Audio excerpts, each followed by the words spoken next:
Pertemuan yang lalu kita telah belajar bersama bagaimana Tuhan sangat membenci dosa dan Tuhan tidak mau manusia jatuh ke dalam dosa. Sebab akibat yang didapatkan adalah hukuman dari Allah itu sendiri. Seperti yang terjadi di dua kota, yaitu Sodom dan Gomora. Oleh ketidaktaatan semua penduduk di sana yang tidak dapat lagi melakukan hal yang baik di mata Tuhan, maka Tuhan memusnahkan orang-orang yang berbuat jahat di kota Sodom dan Gomora.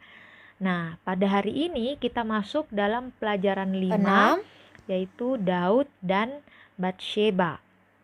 Siapa sih yang tidak kenal dengan seorang tokoh Alkitab yang bernama Daud? Nah, dia adalah seorang pahlawan yang mengalahkan tentara raksasa dari bangsa Filistin bernama Goliat. Dengan berani dia melawan Goliat hanya dengan sebuah ketapel. Dan oleh anugerah Tuhan, Goliat dapat dikalahkan sehingga mendatangkan kemenangan bagi bangsa Israel. Sampai akhirnya Tuhan mengangkat Daud menjadi seorang raja atas seluruh bangsa Israel. Daud begitu menghormati dan mengasihi Allah. Nah, tetapi Daud yang adalah seorang raja yang mengasihi Allah pun pernah jatuh di dalam dosa. Dia ingin memiliki sesuatu yang bukan miliknya. Firman Tuhan mengatakan suatu hari Raja Daud memiliki rencana jahat. Ia ingin menjadikan Batsheba istrinya. Padahal Raja Daud tahu bahwa pada waktu itu Batsheba sudah memiliki seorang suami. Nah, suami Batsheba adalah seorang tentara pasukan perang Israel bernama Uria. Daud ingin Uria mati terbunuh agar dapat memiliki Batsheba dan menjadikan Batsheba istrinya. Maka dari itu Raja Daud menuliskan surat kepada Yoab, yaitu pemimpin pasukan perang, untuk menempatkan Uria berada di barisan paling depan saat perang terjadi. Nah, hal ini dilakukan Raja Daud agar Uria lebih dahulu mati dalam perang itu. Nah, akhirnya dilaksanakanlah perintah Raja Daud, dan benar saja Uria mati terbunuh dalam peperangan yang sudah direncanakan itu. Nah, perbuatan Daud benar-benar membuat Tuhan murka, sehingga Tuhan mengirim Nabi Nathan untuk menyadarkan Daud dari dosa yang telah dia lakukan. Dia sudah membunuh dan bahkan mengambil istri dari orang yang telah dia bunuh. Nah, Nabi Nathan menegur Raja Daud dengan sebuah perumpamaan. Dengan perumpamaan itu, Daud merasa menyesal. Dengan penuh penyesalan, Daud datang di hadapan Tuhan. Dia memohon pengampunan daripada Tuhan. Daud berkata, "Aku telah berdosa kepada Tuhan." Nah, dosa Daud ini memang telah diampuni Tuhan. Tetapi Tuhan dengan kasih, tetapi juga dengan keadilannya, Tuhan tetap menghukum Daud. Sehingga anak yang dilahirkan Batsheba mengalami sakit. Bahkan sampai hari ke-7 anak itu mati. Nah, dari kesimpulan pelajaran hari ini kita belajar yang pertama bahwa Allah sangat membenci dosa.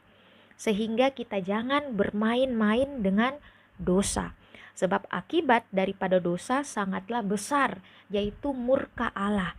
Kita tidak bisa seenaknya berbuat dosa dan mengatakan bahwa Allah pasti mengampuni saya. Tetapi sekali lagi, Allah memang adalah Allah yang pengampun.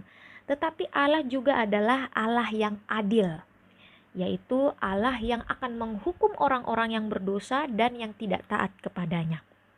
Yang kedua, kita belajar untuk mengakui dan memohon ampun di hadapan Tuhan untuk segala dosa yang kita lakukan, sengaja maupun tidak sengaja kita lakukan. Kita mau dengan hati yang bertobat, berjanji di hadapan Tuhan untuk tidak akan mengulangi dosa yang sama. Dan yang ketiga, kita belajar untuk jangan memberi diri kita kepada kuasa dosa, melainkan kita harus hidup dalam kuasa Tuhan Yesus agar kita dimampukan untuk menjauhi dosa. Jadi jauhilah hal-hal yang dapat membuat kamu jatuh di dalam dosa. Hindari dan minta Tuhan untuk menuntun kalian di dalam menjalani kehidupan sehari-hari di dalam terang dan kasih Tuhan. Sehingga ketika kita ingin berbuat dosa, Roh Kudus mengingatkan kita untuk berhenti dan jangan berbuat dosa. Karena Tuhan pasti marah dan Tuhan tidak senang. Di dalam 1 Yohanes pasal 1 ayat 9 mengatakan, jika kita mengaku dosa kita, maka Ia adalah setia dan adil, sehingga Ia akan mengampuni segala dosa kita dan menyucikan kita dari segala kejahatan. Jadi artinya orang yang taat itu ada akibatnya. Orang yang tidak taat itu juga ada akibatnya. Jadi jika kita mengaku dosa kita, maka Ia adalah setia dan adil, sehingga Tuhan akan mengampuni segala dosa kita ketika kita mengaku di hadapan Tuhan dan bertobat di hadapan Tuhan. Nah, sampai di sini pelajaran kita. Selanjutnya kita masuk di dalam tugas. Silahkan membuka buku paket halaman 39. Di bagian evaluasi, silahkan mengerjakan nomor 1 sampai nomor 5. Silahkan mengikuti bacaan soal, membaca 2 Samuel pasal 11 dan juga pasal 12, sehingga kalian bisa mengisi setiap jawaban yang diberikan. Tugas ini silahkan dikirimkan atau dikumpulkan kepada Miss melalui WA pribadi. Batas waktu sampai jam 9. Jadi kalian boleh mengirim tugas ini sampai jam 9. Silahkan menjawab dengan baik setiap jawaban.